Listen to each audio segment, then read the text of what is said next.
Hello friends, आज हम लोग बात करने जा रहे हैं आर्टिफिशियल इंटेलिजेंस के बारे में। तो आर्टिफिशियल इंटेलिजेंस अभी के समय में काफ़ी ज़्यादा ये विस्तृत अपना दायरा फैलाते जा रहा है और बहुत सारे लोग इसको इस्तेमाल कर रहे हैं। स्पेशल सोशल मीडिया में काफ़ी ज़्यादा आर्टिफिशियल इंटेलिजेंस का इस्तेमाल किया जा रहा है। उसके अलावा बहुत सारे देश और बहुत सारे राज्य जो है इसको अच्छे से गवर्नेंस या गुड गवर्नेंस को चलाने के लिए भी इसको इस्तेमाल किया जा रहा है आर्टिफिशियल इंटेलिजेंस का। ये हमारे बहुत सारे डिफ़िकल्ट काम को बहुत आसान बना देता है, बहुत पेचीदगी काम को जो कॉम्प्लिकेटेड होता है उसको सॉल्व कर देता है। तो ये सब इसका इस्तेमाल किया जा सकता है। अगर इसको इस्तेमाल किया जाता है तो और भी बेहतर बनाया सकता है। आर्टिफिशियल इंटेलिजेंस का इस्तेमाल अभी अमेरिका, यूरोपियन कंट्रीज और चाइना, जापान ये सब देश इस्तेमाल कर रहे हैं आर्टिफिशियल इंटेलिजेंस का। और इसका फ़ायदा ये होता है कि उन लोगों को गवर्नेंस सुधारने में या फिर क्वालिटेटिव डिसीजन देने में, यानी गुणवत्तापूर्वक जो है निर्णय देने में काफ़ी मदद मिल रहा है। बहुत सारी जो कम्प्लेक्सिटीज़ है, बहुत ज़्यादा जो कठिनाइयाँ हैं उसको बहुत आसानी से सॉल्व किया जा रहा है।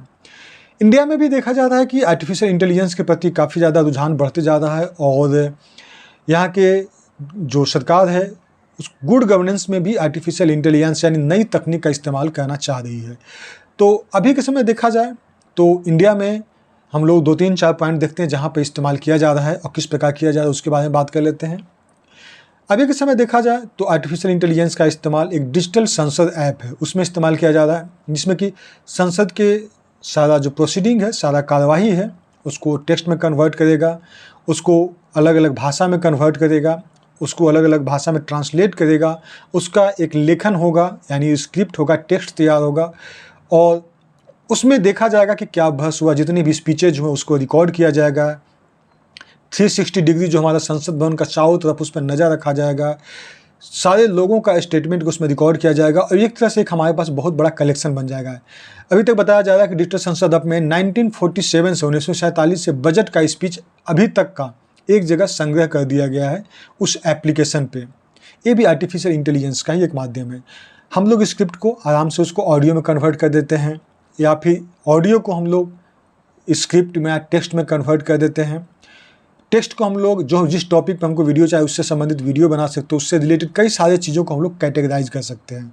तो इसका इस्तेमाल किया जाता है। तो डिजिटल संसद ऐप जो कि अभी आर्टिफिशियल इंटेलिजेंस में कहा जाए तो उसको इस्तेमाल किया जा रहा है, जिसमें कि संसद की सारी कार्रवाई को लिखना, उसको समेकित करना, उसको कैटेगराइज करना, उसको छांटना और फिर उसको एप्लीकेशन पे अपलोड करना, इस सारी एक्टिविटी जो है आर्टिफिशियल इंटेलिजेंस की द्वारा हो रही है।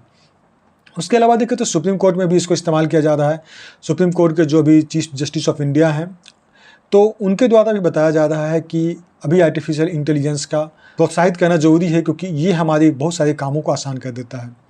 किस प्रकार आसान करता है? एक है कि आर्टिफिशियल इंटेलिजेंस को इस्तेमाल करना बहुत आसान है। आप उसको आदेश दीजिए, आपके आदेश के अनुसार वो सैंपल तैयार करके वो दे देगा। आपको जो चाहिए उसके अनुसार वो काम करेगा, लेकिन उसके लिए गाइडलाइंस भी बहुत सारी चीज़ें हैं कि बहुत सारे ऑफेंसिव वर्ड्स हैं जो कि उसके अनुसार वो उसका आदेश पालन नहीं करेगा। जो भी ऑफेंसिव वर्ड्स या फिर कुछ गलत शब्द हैं उसको वो उस पर वो काम नहीं करेगा, उसको हियर नहीं करेगा, क्योंकि उस तरह के वर्ड्स को उसको सुनने के लिए मना किया गया है। तो आर्टिफिशियल इंटेलिजेंस में बाकी से आप जो वर्ड्स बोलेंगे उसके अनुसार आपका जो डिमांड है उसके अनुसार वो दे देगा। जैसे आप सिंपल ढंग से आप देखते हो कि गूगल पे आप स्पीच करते हैं, कुछ बोलते हैं, उसके अनुसार उससे रिलेटेड वीडियो आपको सामने आ जाता है। आप क्या करते हैं? सिर्फ आदेश देते हैं, उसके अनुसार वीडियो ट्रेंड करने लगता है। मतलब इस तरह का इस्तेमाल किया सकता है। तो एक तो है कि बहुत आसान है, दूसरी बात कि इसमें बहुत ज़्यादा ट्रांसपेरेंसी है। जिसमें ह्यूमन छेड़छाड़ तो है नहीं, ये आर्टिफिशियल है, इंटेलिजेंसी है यानी कंप्यूटराइज रहेगा। कुछ भी अगर एक्टिविटीज़ होती है उसको हूबहू, वो किसी से इमोशनल अटैचमेंट है नहीं, वो किसी की फेवर में काम करेगा ना, उसको जो आदेश मिलेगा उसको जस्ट वो पालन करेगा। तो इससे क्या होगा कि हमारा ट्रांसपेरेंसी बढ़ेगा, पारदर्शिता बढ़ेगा। उसके अलावा देखेंगे तो क्वालिटेटिव भी बहुत ज़्यादा, गुणवत्ता भी उसमें आ जाएगा। बहुत डिफ़िकल्ट वर्क को, कम्प्लेक्स काम को बहुत आसान कर देगा। तो सॉल्विंग जो है वो कई कम्प्लेक्सिटीज़ को सॉल्व करने में भी इसका इस्तेमाल किया जाएगा।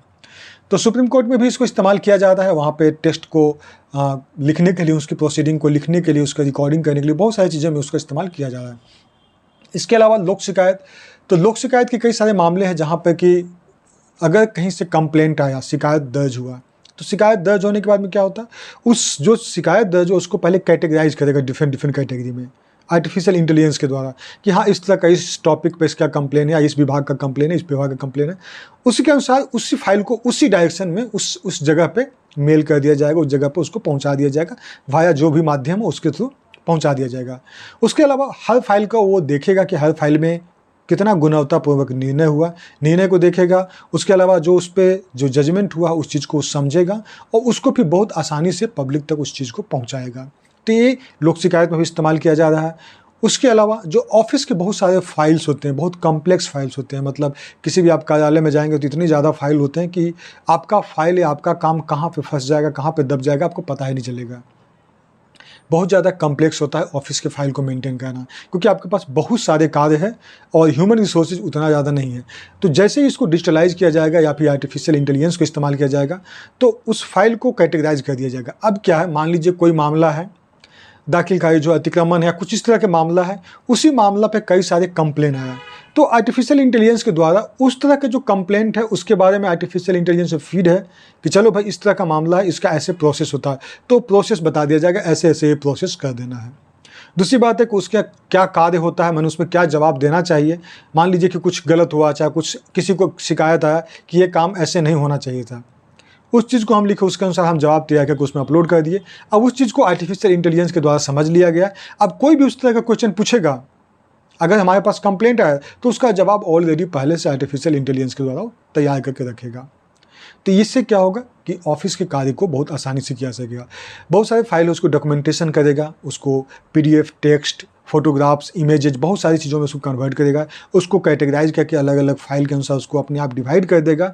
तो जब भी हमको फाइल की जरूरत पड़ेगा तो हमको कहीं सोचने की जरूरत नहीं पड़ेगा, हम उससे रिलेटेड सर्च करेंगे और वहाँ पर से हमको फाइल ला के दे देगा। उस फाइल को हम देख लेंगे कि हाँ, इसके पहले इससे रिलेटेड इस तरह का जजमेंट हुआ था, उस तरह से हम उसी पर आधारित होकर इस तरह का नियम कानून है उसको पालन करते हुए हम आदेश दे सकते हैं।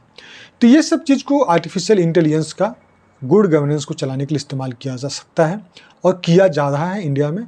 और अभी बहुत सारे जो राज्य हैं या फिर इस देश में बहुत ज़्यादा अभी उस लेवल पर नहीं इस्तेमाल किया जा रहा है, लेकिन गुड गवर्नेंस के लिए आर्टिफिशियल इंटेलिजेंस को इस प्रकार इस्तेमाल किया सकता है। ये आपका BPSC मेंस में क्वेश्चन पूछा जा सकता है साइंस एंड टेक्नोलॉजी में कि आर्टिफिशियल इंटेलिजेंस को या फिर आज की आधुनिक तकनीक को आप अच्छे गवर्नेंस या अच्छे शासन व्यवस्था चलाने के लिए कैसे इस्तेमाल कर सकते हैं। तो ये सारे फैक्टर्स को आप उसमें ऐड कर सकते हैं। इसके बहुत सारे नेगेटिव भी कॉन्सिक्वेंसेज हैं, लेकिन उसके बारे में हम लोग अलग से बात करेंगे। और अभी के समय हमको बस इतना जानना है कि आर्टिफिशियल इंटेलिजेंस को हम कैसे गुड गवर्नेंस में इस्तेमाल कर सकते हैं। Thank you.